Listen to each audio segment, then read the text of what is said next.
Welcome everyone to this month's webinar, all about how home retailers can generate more sales with Pinterest. And I am delighted to have on the wonderful Matt Siberry, the head of homes for Pinterest UK. So welcome, Matt. It's fabulous to have you on.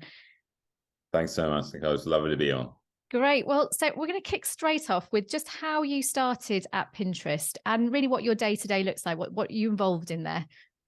Yeah, absolutely. I've had a fairly kind of long career with lots of like different bits and bobs going on, but I in kind of marketing and in fashion and in tech and all these other places. But I think that the thread that runs between all of them is very much a focus on consumer behavior and insights. I think that's always been something that I've really gravitated towards. I think the kind of the psychology of why people are doing certain things, how they're doing certain things, and what we should be doing about it, I think has always been really, really interesting to me.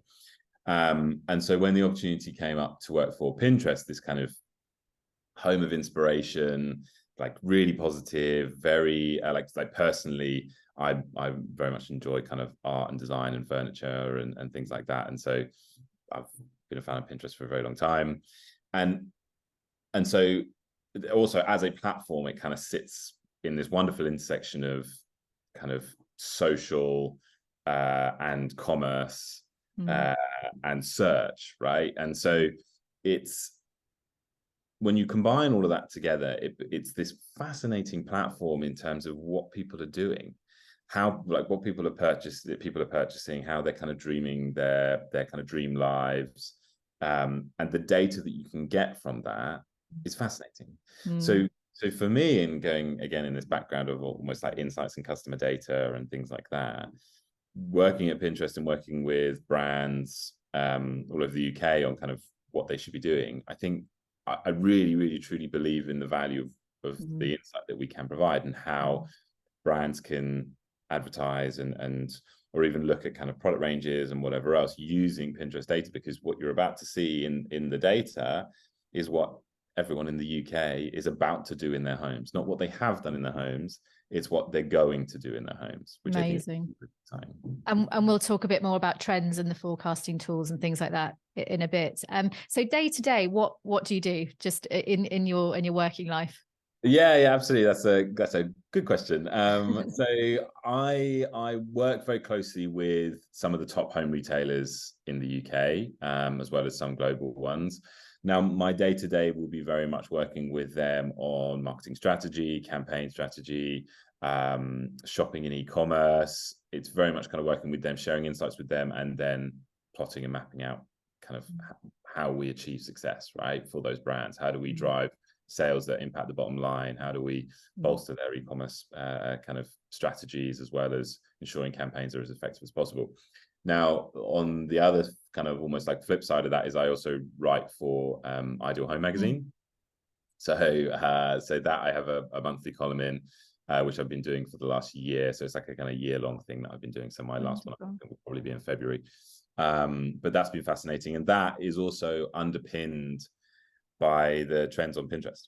So I'm kind of, you'll see me in the magazine as like a trend expert. And that is me using the platform to kind of go, okay, well, actually, if we're going to talk about kitchens, like this is what we're seeing. And based on the data I'm seeing here, I can tell you that kind of like colorful kitchen cupboards and stuff like that, you'll probably start to see in homes in 6 months time. And if you're a kitchen retailer, you're probably going to start seeing people kind of look at those more often and things like that. So that's the other kind of flip side of what I do.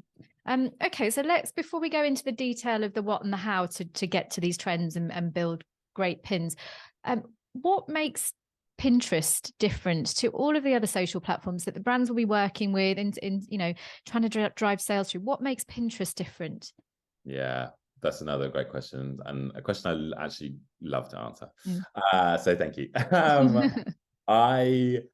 Well, firstly, Pinterest is about you, and I think that's quite a unique statement in the social media landscape to say, because if you're in other platforms, it's very much you in the eyes of others, right? So although actually our social habits have changed, we now kind of sit back and consume content rather than share content as much. However, that still being said, sharing content is still a very big part of what it is to be on Meta or anywhere else. On Pinterest, it's you, your personal journey, your dreams, your kind of manifestations, and that's what you're there on Pinterest to do. Now, obviously, you can collaborate with other people and you share things with other people, potentially off platform, to go, what do you think of this? Let's collaborate on living room inspiration. So you and your partner might have a board together that you both add into, things like that. So that there is that social side of it, but it is about helping you achieve something. So we talk a lot about the fact that we want you on the platform searching for the things that you want in life, be that something in interiors or a summer outfit or a recipe for that evening or whatever it is. And then we want you off the platform and going and doing it.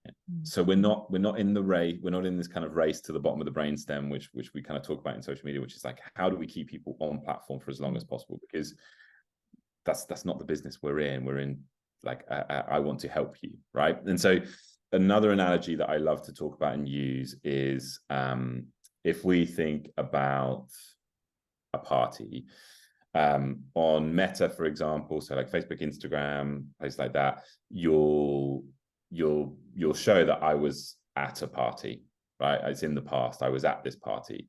Then you might use something like Snapchat or Twitter or X, as we now call it, to show I'm at the party.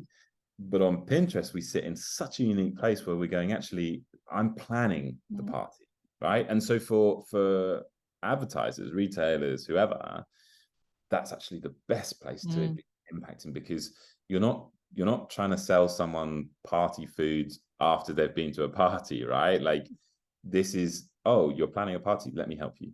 And that's the attitude that brands have to have when they come to Pinterest. And I'm sure we'll talk about that in a bit, but the attitude you have to come to Pinterest with, if you're looking to advertise, if you're looking to inspire people, is how do I help people with what they're planning? Because that's what they're doing.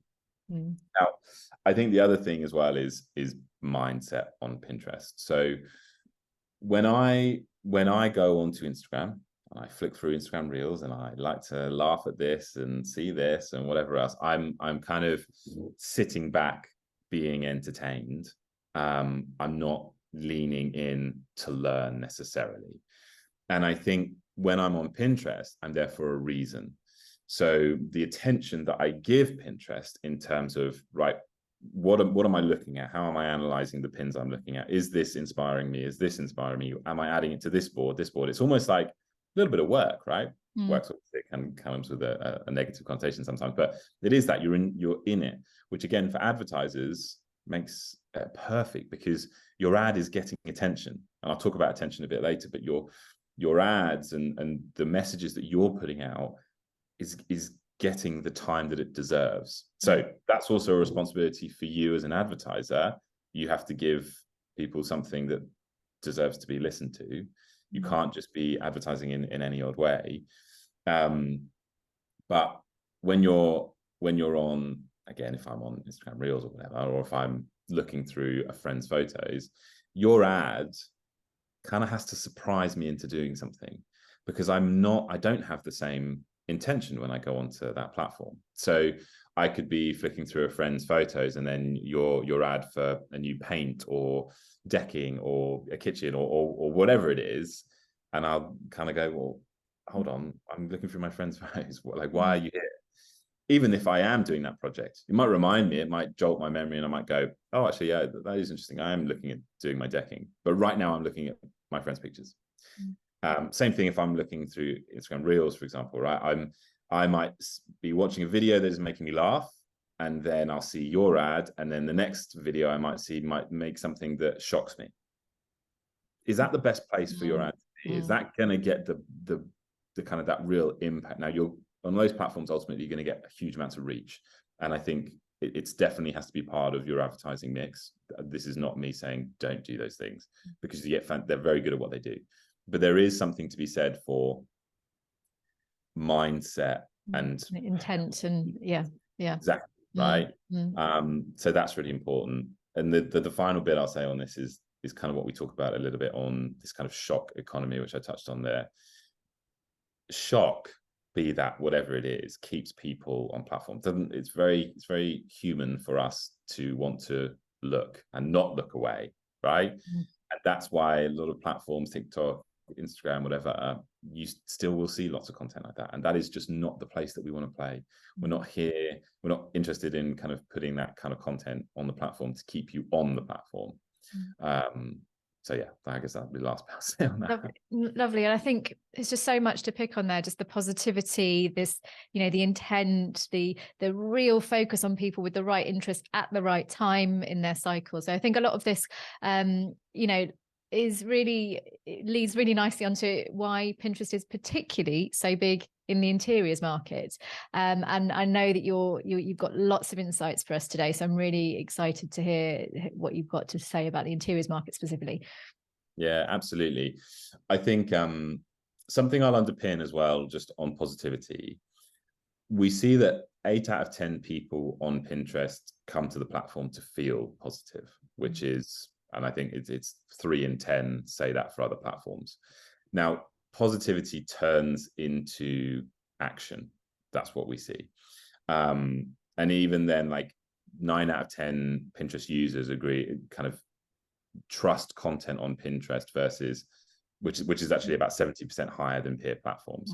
So you have this positive environment, and then you have this trust on platform. So from an interiors perspective, when you're turning up onto the platform and looking for living room inspiration or whatever else, the users on Pinterest have so much more trust in what you are showing them, which is really fantastic. And now historically, Pinterest has been this place where you have kind of gone for living room inspiration. Maybe you've seen some really great stuff. You've clicked on a pin and it goes to someone's blog, or takes you somewhere that there maybe isn't necessarily where you want to be. Pinterest, this kind of what we obviously talk about is this home of inspiration, has in the last couple of years become just as much a shopping platform as it is inspiration. And the reason for that is because of this journey of, actually, I want to buy that sofa. I want to paint my wall that color. Like, give me the tools to do that. And so that's why shopping has become so big. Now, if you look at interiors, so 60% of home planners on Pinterest say Pinterest is the first place they go when they are planning a home, buy, remodel, or more. So if you're, I do that. 100%. Okay. I'm sure most people in the audience are the same. Yeah, and that's what we hear most often. Now, the number one category on Pinterest is actually fashion, and number 2 is home. People use it to plan outfits, wardrobes, all those sorts of things. Number 2 is home because, again, it's something that you have to plan. Good taste isn't something that people are born with. It's something that you have to work at. You have to take a lot of inspiration from a lot of places and then have the ability to then put that in your homes. And that's why people come to Pinterest. To have an amazing living room doesn't happen by accident. So that's why I would say Pinterest is where people start. It's the best place to kind of be starting and visualizing those projects. Now, as I said, they're home planners. So this actually came from a report that we did quite recently, which was about not necessarily people who are looking at kind of maybe updating a living room or updating kind of general social spaces. This was people doing renovations, ripping out kitchens, moving home, all those sorts of things, which tends to be a very valuable market within the interiors market, because they're going to buy everything, right? Now, based on that, plus people who are just generally shopping interiors, we do see them have 30% bigger basket sizes on Pinterest than any other platform. So again, that taps very nicely into what we talk about in terms of intention. You might be driving great conversions on other platforms, but if you're looking for someone who has kind of a larger spend, or someone just who has the bigger intention to buy, you will find them on Pinterest first. So that opportunity for for brands to capture that market who is going to buy something, they're not on Pinterest just browsing, they are going to do something. It's kind of rife for that, which is really, really good. Now, as well, I think the other kind of behavior that people have on Pinterest when it comes to interiors is that so users find Pinterest 3.7 times more helpful in discovering new ideas, brands, products than any other social media platform. And it's really important what I said in there in terms of brands. Pinners, when I say pinners, I mean Pinterest users, by the way. If anyone's going, what the hell is a pinner? We have lots of like pin acronyms in Pinterest. Okay. That what's really important, what I've said there is discovering brands. 98% of searches are unbranded on Pinterest.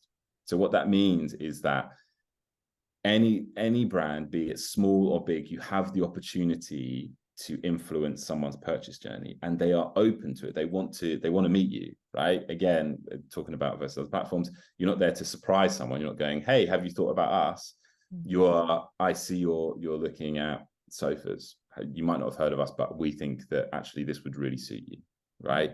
It's that kind of thing. So for brands to be discovered on Pinterest, where pinners find it the most helpful place to do that, is such an opportunity. Just to be kind of within that consideration set. Now, the other important bit of this is that people start planning on Pinterest before they do anything else anywhere else. So I might be doing up my kitchen in 8 months' time, let's say. I will not start my journey on Wix or B&Q or Howdens. I'll probably start my journey on Pinterest. And what that means is for the Wix, the B&Qs, the Howdens, and whatever else, actually the opportunity for you then is this person starting their journey. How do I get into their consideration set? So how I will get in their consideration set is, as they are searching for these things, I'm going to provide them with ads that are helpful. I'm not going to be pushing necessarily sale messaging straight away. What I'm going to be doing is giving you advice on how to do a small kitchen or worktops and things like that. And if you do that well on Pinterest, well, yeah, okay, 8 months down the line, but because I saw B&Q's ad, they were really helpful, I know where I'm going to go. Once I've figured this out and measured this and everything else, I'm going to B&Q. I know I am. And then I might go to this place to buy this and whatever else, because they're all the people who have played a part in that early journey for me. So I think that is also really, really important. Right. And that then also leads me very nicely onto the actual creation of these pins. So they need to be inspiring. They need to be in the mindset of that very early stage of planning. And, you can be at your position to really formulate and be the base of someone's decision on their lounge because they've seen something of yours presented in a really inspiring way. So could you just describe some really key points about how people can create these pins and what they should be trying to do? Absolutely. I think that the one thing I will say off the bat is that word inspiration. I've worked with brands where they've kind of taken the word inspiration and they've gone, okay, so how do we make our ads the most gorgeous things in the world with like unbelievable living room sets and things like that? And there is a place for that, absolutely, but don't go too far away from being real, right? It has to be something. Inspiration comes in many different forms. And it can quite literally be a paint color. It doesn't have to be a paint color in a glorious room. It can be a paint color in a messy child's bedroom, right? It's real, but it's still kind of inspiring. It's still, actually, I can relate to that. And I love that color in that room. So actually that kind of inspiration as well is really important. So that's number one is don't think I have to show the most glorious thing in the world. You have to be real and looking to help people. So that next bit is being helpful. Being helpful is really, really important. Remember that people are on Pinterest for a reason. They're looking to do something, so help them do that. And if you help them do that, you will gain their loyalty and ultimately their purchase, right? That's really important. So a great example I talk about sometimes is B&Q, actually.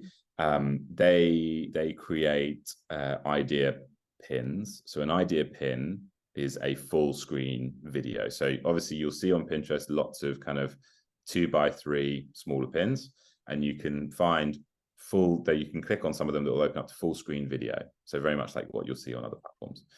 In those, where they're different to other platforms, is that's your opportunity to tell longer form stories. B&Q did a fantastic job of this with small kitchens. They do five ways or 5 things to consider when doing a small kitchen. and just was things like, well, small bathrooms, sorry. And so just easy bite-sized things like that for anyone who was looking to do up a small bathroom.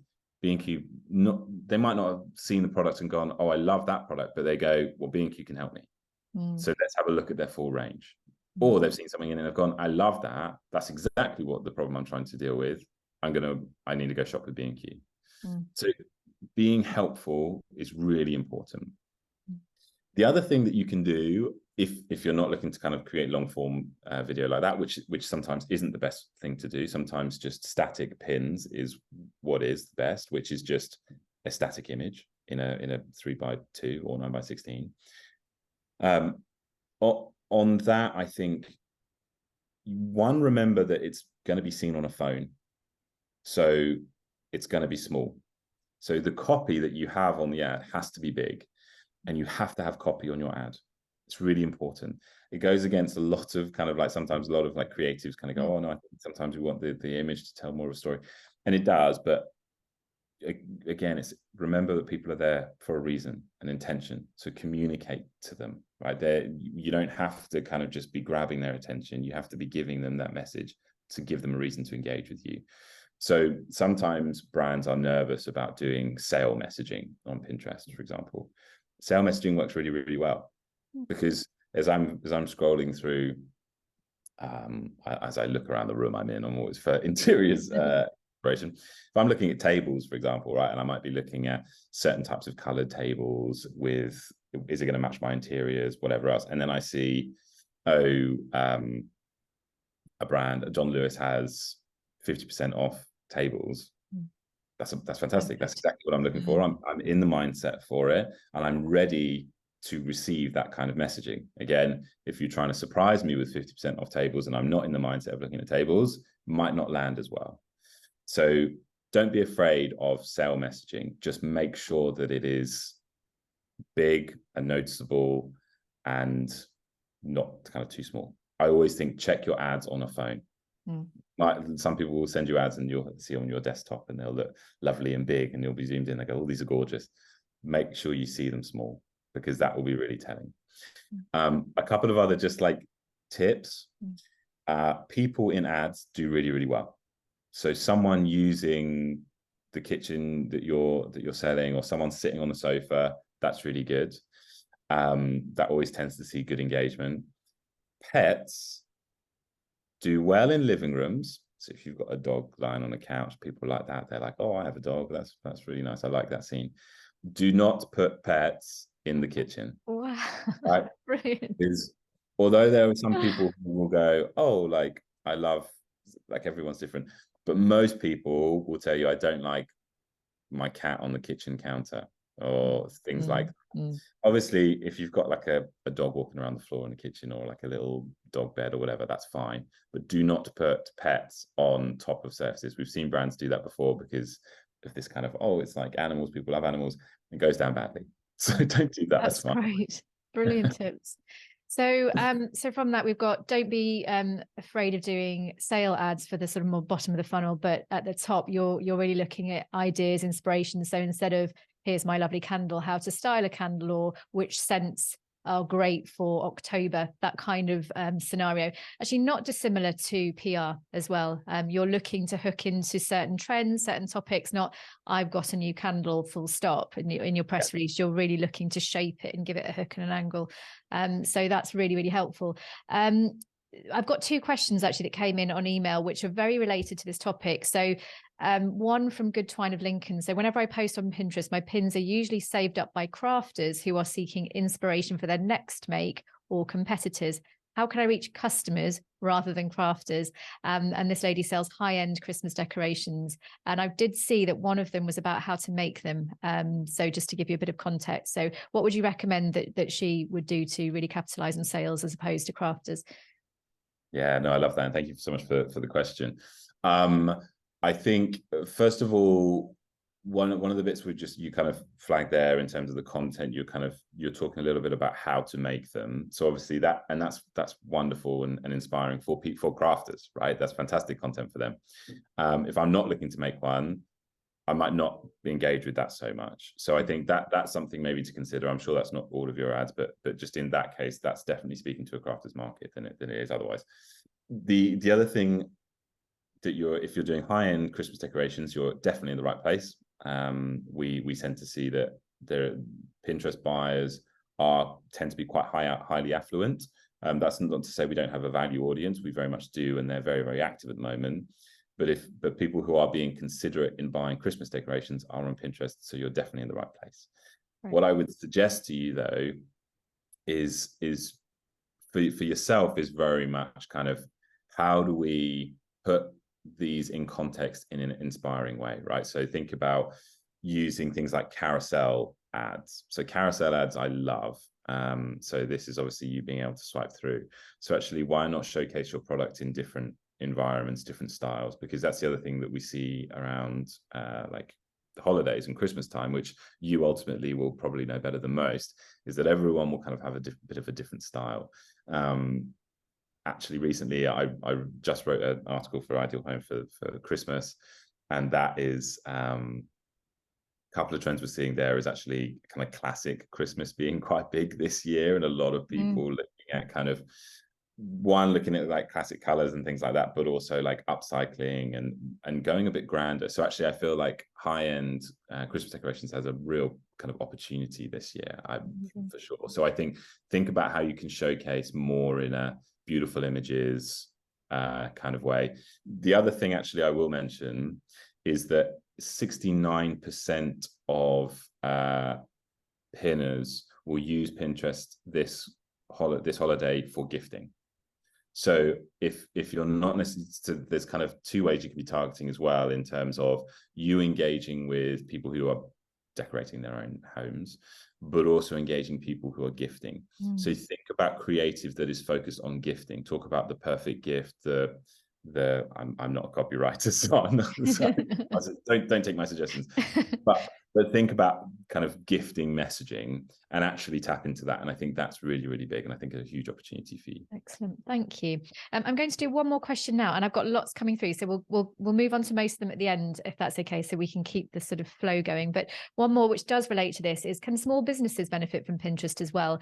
My business, Sabani Linens, is getting regular sales on Etsy, but our own website struggles to get traffic, so I'm not sure we'd be able to get a sale per month via Pinterest to keep the verified merchant status. So quite a lot to unpick there. Small businesses, verified merchant status. So would you like to give some thoughts on that great question? Yeah, absolutely. I think that it's definitely a place for small businesses. Like, I think that is that's without a doubt. I think something you have to consider though when you're on Pinterest is to go slightly broader with targeting, and you may already be doing this, but my advice always is that think home decor just wide. I know based on kind of what you're talking about there in terms of linens, but how do you speak to people who are doing projects across everything within the home decor space? That's really where you want to be speaking, because people searching maybe for linen might be a fairly narrow place to be, but actually if you go broader across the home decor space, then I think you're going to be able to capture people more in those areas. Don't discount kind of organic posting and things like that. Pinterest does not kind of discriminate based on like likes or engagement necessarily. It will always focus on quality of ad versus search, right? So it's all about contextual relevance. So if people are searching for certain types of linens, as long as your creative and your ads and whatever else you're posting on Pinterest is really relevant, it will appear.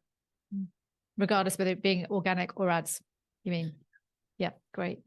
Okay, I will come back to these questions later. I've got lots there, but I really want to move on now to the power of Pinterest in the terms of the trends. And I know there are two main tools that we're going to talk about today. So Pinterest Predicts, that's something that we've lent into heavily at Pressoff. We find it's on the money. I mean, it really does forecast. So do you want to explain a little bit about what that is and how it can help? Yeah, absolutely. So Pinterest Predicts is our annual trend forecasting report. So we like to kind of have this grand statement that we can tell the future, which is very much based in data on the platform. So as I talked about before, we're able to look at signals across the platform that suggest how people are going to be kind of looking at things like fashion, food, how they're going to travel, how they're going to do things in their homes and things like that. And so in December, so we'll make sure that everyone kind of on this is sent a copy of the report. Brilliant. December, we launched the report for the coming year. And what we see is that 8 out of 10 of our predictions come true. So that's quite a big deal. The reason why that's quite a big deal, and I like to talk about this psychologist, Philip Tetlock. So he did a study of forecasters over, it's around like a 20-year period, asking them various questions about various things over 20 years. And then essentially going, was it right or was it wrong? Because it's either right or wrong, right? Over 20 years, he essentially found that all these forecasters were 50% right, 50% wrong. It means nothing.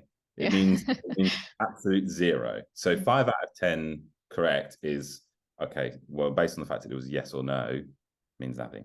Now, if you can find anywhere, any platform, it's not just us, but anywhere where they're able to go, actually, something like 8 out of 10 is really significant. So I think we're very, very kind of proud and confident of our trend forecasting. And it's something that brands can get involved in. So the best way for you to use the report is, one, look at the trends that are applicable to you. However, trends tend to not necessarily stick within one category. So we can see things. So trends, this year actually, now processing was a trend. Now processing is about people finding alternative ways of kind of looking at self-therapy. So things like journaling, things like yoga, meditation, like all these things that people were doing outside of kind of the normal in order to better understand their mental health. And actually, Dulux did a really good job of owning this trend, in the sense that they went, actually, we understand that, and actually color and rooms and environments play a really, really big factor in people's mental health and people's kind of how people want to feel in their homes. And so that was a trend that they also kind of jumped on. So it wasn't necessarily directly a interiors home trend, but it was a trend that you're able to tap into. So that's the other thing to think about. Don't just look at home trends, look at all of them. Home front is another one. The front of the home was a big one for this year. People looking to add value to their homes by looking at front gardens, front doors, things like that, splash the paint. So yeah, amazing, great. So that's coming out in December, so we will definitely be sharing that with the network, which will be fantastic. So the other one is trends.pinterest.com. So it's what's happening now based on historical data. Is that right? Yeah, and absolutely every one of you who has a kind of a Pinterest account has access to that. What that allows you to do is to look at things. I can look at home inspiration as a search, and I can see how that kind of trends over time. So historically, where is it now, and then what does it look like in a year? So if you want to look at potentially the seasonality of, so we talk about our linen friend. If you want to look at like the seasonality of people searching for linen, then actually you can do that. You can kind of see, is this my presumption is it will be an always on. I don't think it will have any kind of necessary peaks, but you can tell me, you're the expert. But that's a tool that you can use to do that. And then within that, you can kind of look at, actually, well, is there seasonality in linen, for example? Is there seasonality in types of linen? Christmas decorations, obviously, we talked about before. For you, like, actually, this trend, this tool is fantastic, because what you'll be able to see is if you search Christmas decorations, right, or let's say people are looking at search terms for Christmas decorations, you'll be able to see how early people start looking at Christmas decorations, which, spoiler alert, is they've probably already started looking at Christmas decorations. September is kind of when we start to see things bubble up, and it really kind of explodes all the way through to December. So so it's a really powerful tool for you to kind of help understand when's that kind of prime moment for you and your brand. Perfect, great. So we've got the trends, and we're just going to touch on video now. So it's everywhere. We're talking about it all the time. It's very heavy on Pinterest, and it seems to be getting more and more visibility on Pinterest. Should brands get involved, and how? And are there any tips around that medium? Yeah, absolutely. If you're looking to drive people onto your website with your ads, I would recommend going with formats like statics, like carousels, things like that, because they drive engagement, they drive people to go through. However, if you're looking to like kind of really inspire, shift kind of like brand awareness, things like action intent, things like message resonance, things like that. If you're trying to get across a message about who you are and what you're about, video is so unbelievably important. It's amazing. We have lots of different video formats. So you've got like a standard 3x2 in feed. You've got an idea pin, which I talked about earlier, which is this kind of full screen. And then we have max width video. So max width video is a 1x1 that sits across both columns of the screen and then half of the screen. It's a more expensive buy in terms of an ad. However, it's a big moment for you to be capturing a lot of attention. Attention and attentive seconds in kind of our industry is maybe one of the biggest things right now. Brands are looking at the effectiveness of their ads, right? So you could spend a whole bunch of money putting your video on display, a kind of a display network, but if it's not getting people's attention, it is a waste of your money. What we find on Pinterest is that, and the reason why we get much better attention scores is that pinners are 3 times slower when they scroll. So if you're thinking of that kind of scrolling speed, doom scrolling, yeah, way quicker through other stuff, but they're much slower. So when your ad comes up, especially with that max width video gets more attentive seconds per 1,000 impressions than any other traditional medium. So if you want attention on an ad because you're trying to push a message, it is the best place to do it. And it's also, if you compare it against things like out of home and display and whatever else, it's much more affordable per attentive second. Amazing. So that's a really kind of exciting place to be if you have a big brand message you want to get across. Brilliant. So lots of opportunities on video there. I think what we're going to do is follow up with some really practical examples of some great video and pin content. So look out for that in the next couple of weeks as well. So Pinterest Presents, I watched your Advertiser Summit a few weeks ago and it was brilliant. I mean, I think it just personified Pinterest in their positivity and the fun. It's really worth the watch. So it's when Pinterest released all their new ad formats and what was coming for the next year. And lots of tech companies do this. Normally they're very dry, but this was absolutely brilliant. So I'd definitely give it a watch. But there were some brilliant additions and changes to the platform coming, and we want to talk about a couple of them today. So should we start off with collages? Yeah, so collages and our sister app Shuffles is a really interesting place, and I think you're going to see more of this next year. I don't think this is something necessarily you kind of have to jump on right now. However, Shuffles you can. I'll explain this in a moment. Now, the basis of both of these are kind of this atomization of creative, right? So the other thing to remember about Pinterest is obviously it's visual search. So everything is visual, everything is images. And what we've always been able to do, and if you haven't noticed this before, but if you go on an image of a room set and you see a lamp in the background and you zoom into that lamp, it will then give you shopping options for that lamp, right? It's very clever. Now, what kind of the idea of collages and shuffles is be able to kind of break down everything within it so that you can take this image of a lamp, this image of a sofa, this image of a carpet, and put them onto your own kind of creative image, right? Your own pin. Now, collages is something you'll see, I think, a bit more of next year, but Shuffles is our sister app that you can download right now. If you go onto the App Store and search for Shuffles. On Shuffles, it is an amazing app, and it's a lot of fun, and I promise you will get lost in it for a very long time. A lot of my clients have kind of messaged me again, I've spent hours in it, and I can't stop. Because what it is, this opportunity, you get this kind of white background, and you can pull in items, images from your own Pinterest, from images you've seen on Shuffles, from boards that you have, and build your own collage. Now, you might be kind of going, okay, well, like a collage, like how beneficial is that to me and stuff like that? But people use it to like kind of visualize their aesthetic, right? Aesthetic is kind of a big kind of buzzword at the moment. But actually, if I was like, okay, well, actually, I love this green sofa and I want to put that in here. And actually, I like the lamp from that and I'm going to put it here. And I think like I have quite dark walls, so I'm going to put a dark background on it. so I can use it very kind of almost like clinically like that to kind of visualize roughly what a room might look like. But also people do it for a lot of fun and kind of they have wacky characters.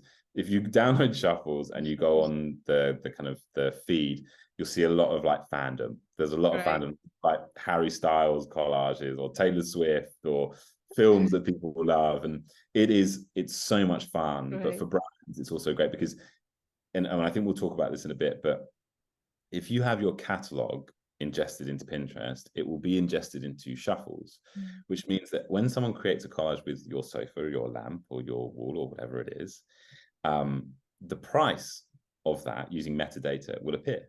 So I'll be able to create almost like a room set, and I'll be able to go, well, actually, if I want to buy that sofa because I love it in this, it's £1,000. Great, I can buy that. I'll click through and I'll go to the brand website and I'll buy it. Amazing. So it's also not just fun, it's shoppable as well. So I think you're going to see a lot more of that in the next year or so. So I think that's one thing that, although this isn't a new feature, that updating your product catalog should be the first thing you do. If you're not doing that already, make sure that's one of the things that you take away from today, if nothing else. And they plug into all the major shopping technology and the platforms. And there was some stats around up to 30% increase in attributed checkouts when you sync up your shopping cart. So it really works. So I think that's one thing to definitely do. And then one of the other launches were the quiz ads. These are one you talk a lot about. Yeah, I will. And I will just loop back to further kind of back up that point about uploading your product catalog. This is really important. As I talked about, shopping is one of the biggest kind of areas that Pinterest is about now. We see in the last year, we've seen a 50% increase in click-throughs and saves of buyable items. People want to be inspired, but they want to buy.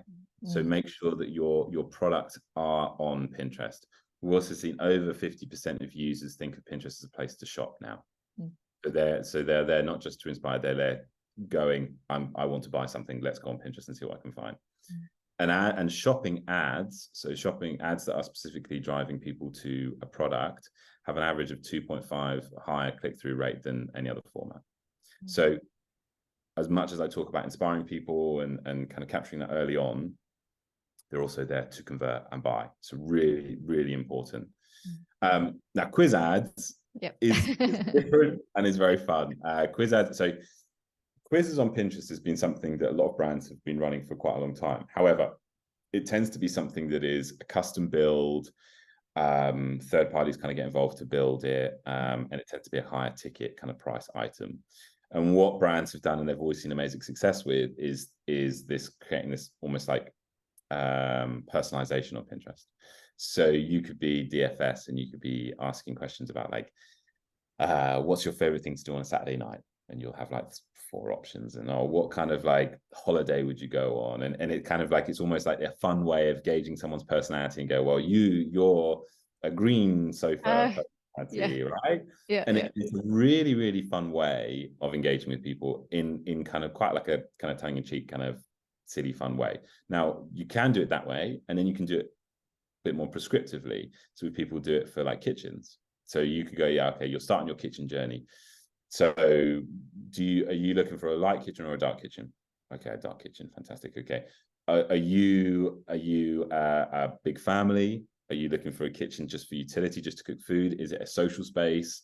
You answer those. Okay, great. Well, we actually think these kinds of kitchens are right for you.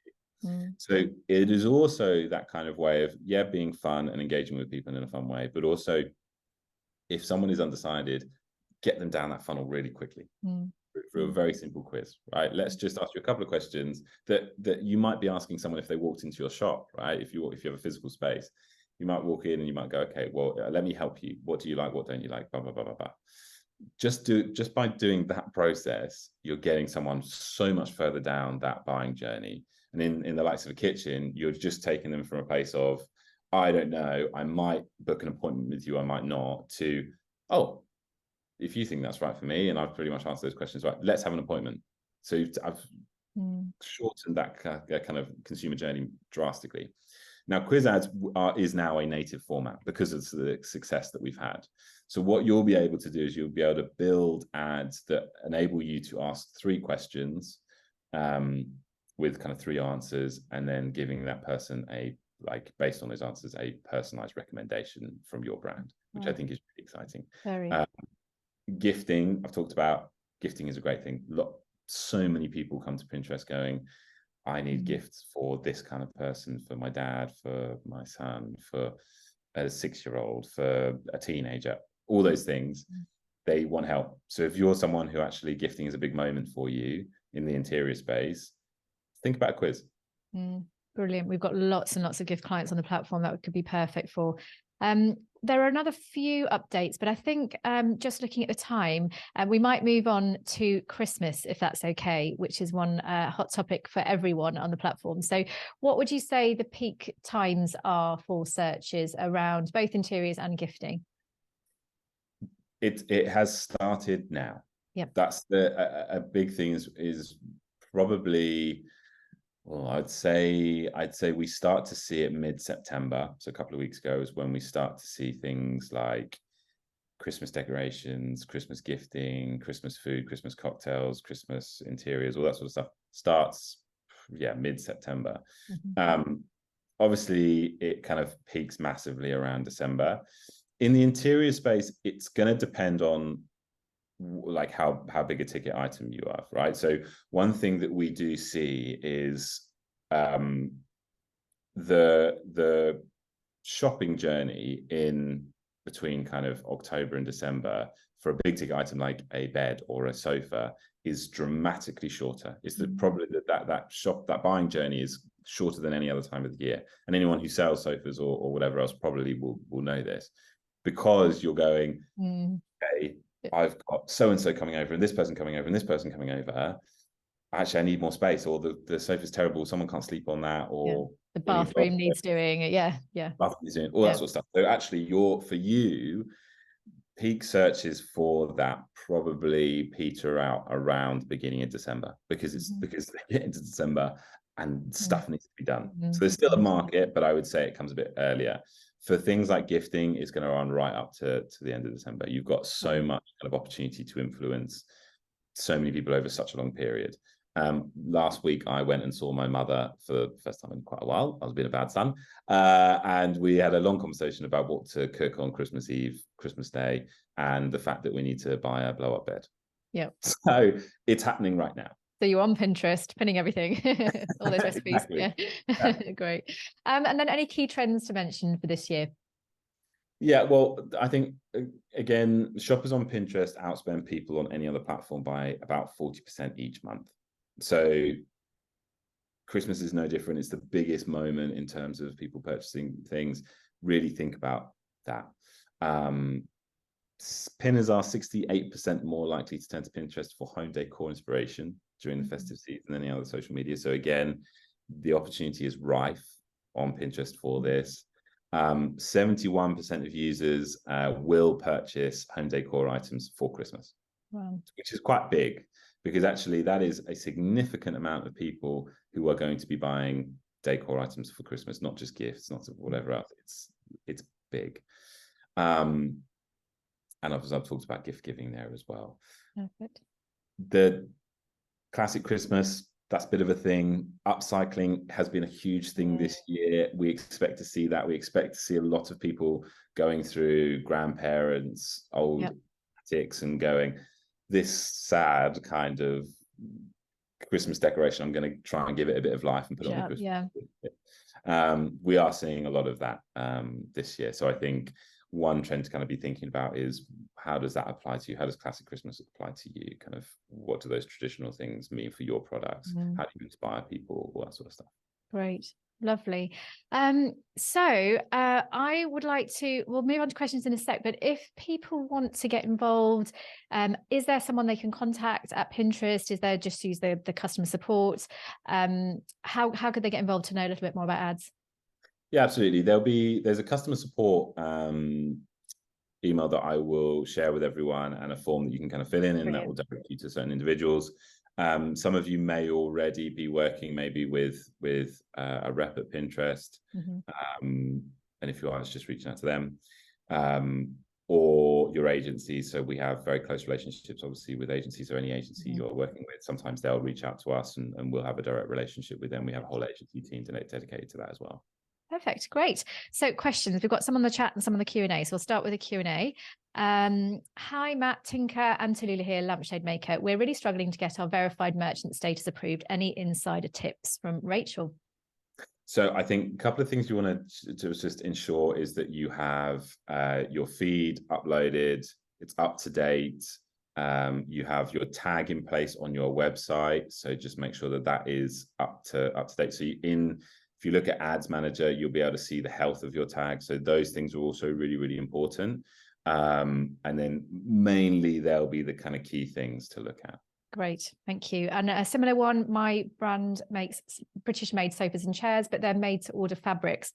This is currently preventing me syncing my shopping function properly, as none of my products are simple see it, buy it. Do you have any advice on brands which sell bespoke items? And that's from Joanne Co. Joanne, that's a really good question. And I love that. I think there's potentially a different way I guess you'd want to be approaching that, because ultimately when things are bespoke, it will tend to be that shopping journey is a little bit longer. And you tell me if that's right or wrong, but what we tend to see when people are doing bespoke things is that is the case, right? So having a feed that someone can directly buy from maybe isn't the right moment to kind of be doing, but actually instead driving traffic to the website maybe is a different strategy that is going to be more helpful. So although sometimes you see the objective of shopping and you kind of go, well, that's going to drive me sales, actually there might be something different in that journey and looking at your kind of consumer journey. So maybe look at consideration level activity. So look at kind of things like statics, carousels, all those sorts of things to inspire people, drive them to your website, and then look at that kind of conversion element on the website itself. Great. Thank you very much. And then from Anna, as a micro business that doesn't have the budget of B&Q, how do I make sure I still get seen? So really, what budget would be good? Yeah, I mean, it's very difficult to kind of give a direct answer on kind of what budget would be good. I think I always try and stay away from recommending brands go too narrow with their targeting, because I think when you go too narrow with your targeting, you could be missing out on huge audiences. That being said, I think if budget is small, then okay, maybe think about narrowing to some extent, but don't go so kind of explicit, like as the example I gave earlier. Maybe don't go just for linen searches, think more kind of broader sense in that case. The other thing I think is look at formats that are potentially more affordable, things like static ads, things like that, and just make sure that the creative is doing a lot of the heavy lifting. Mm-hmm. Great, thank you very much. Nicole has a question about using Tailwind. Are we getting punished for using Tailwind, and should we be using Pinterest directly? Do you have any insights on that? I don't. I haven't kind of come across something quite the same where people are using something like Tailwind. Now, that being said, we do have a lot of advertisers who use a lot of third parties, and we never see it being kind of discriminated against. The only thing we see that is discriminated against is when ads have copyright infringements or are not relevant to what they're pushing and selling. Now, the other thing obviously is safety and whatever else, but I don't think that's relevant in this case. So great. And Nicole also follows up with a question about, when you say relevant content, is it the image primarily that's the relevancy and or the description, or both together? It's both together. However, the description, do not rely on the description of the pin. I would say 60% of the time it won't get read. The image is the most important thing, but make sure you have tasteful annotations on that image. Remember what I was saying earlier in terms of the copy that you put over top of that image. Make sure it's really standing out and is telling the kind of the story that you need to be told. Great. Jesse's got a question which I think we sort of weave through this, but just in case you've got any other insights, what's your top tips when it comes to driving sales using only organic pins? So yeah, that's another good question, and is a tougher one. I think again, I think it's going to be about the copy that you put on top of those organic pins. Treating them like, inspiration is obviously really important, and the image within that organic pin is what is going to drive relevancy, it's what's going to drive interaction and things like that. If you're looking to drive sales, though, ensure that your brand is on that. And actually, that is a very good question, because that's put me on one of my most important things that I say to brands all the time. Put your branding on every single one of your pins. Wow. Okay. Do not be shy about it. Again, I know this is something that sometimes people go, oh, but it's a beautiful room set. I don't want, like our brand is quite big and bulky or whatever. It does not matter. Put it on your pin. And I think organically, my recommendation, some would say otherwise, but my recommendation is put your brand on the pin as well. Because again, if I see a beautiful kitchen and I go, wow, that's lovely, and it's just a beautiful kitchen, I might presume it's not something I can buy. If I see your brand on it, I might go, oh, that's Howdens. Like, maybe I can buy that. If that's on there, maybe I should do that. So at very least, have your brand on it. If you can go that extra step and talk a little bit about the range within those organic pins, even better. Excellent. Thank you very much. And we've got time for just a few more now. So one from Gaffin Owen is, are there best or optimum times or days to post on Pinterest? Well, it's dependent on category, so it's a hard question to answer. However, what we do see is probably a bit of a spike in activity around Sundays and Mondays. The reason for that, again, are we in a planning mindset on a Friday night or a Saturday night? Probably not. We're probably looking to see friends and see family and whatever else. We're probably not planning so much. Whereas on Sundays and Mondays, we tend to do more planning and then throughout the week. But really, though, it's really going to depend, because it's pretty much all week. Brilliant. And then I'm going to say this is the last one now. So I'm very new to Pinterest, from Laura Selby, sorry. I'm very new to Pinterest and excited to dive straight in. Does the aesthetics of your brand page matter as much like it would on Instagram, or do people not really look on that page and they're more focused on pins separately? Laura, that's a really good question. I think that it's a little bit of both. Pin separately has to be your number one priority. However, there are some best practices when it comes to your own page. Now, on your own page, you'll obviously build out boards, which is where you'll host all of your content. On those boards, make sure that they are relevant. So again, think about the mindset that someone is coming to, they're looking for help, right? Now, help can be in lots of different ways. It can be seasonality. You can do a winter board, an autumn board, or whatever. You can do a back to school board, whatever. Like, I can't think of, did you say what her brand was? Oh, no, Laura, do you want to just let us know? Okay. Yeah. All right, I'm trying to think of an example for you.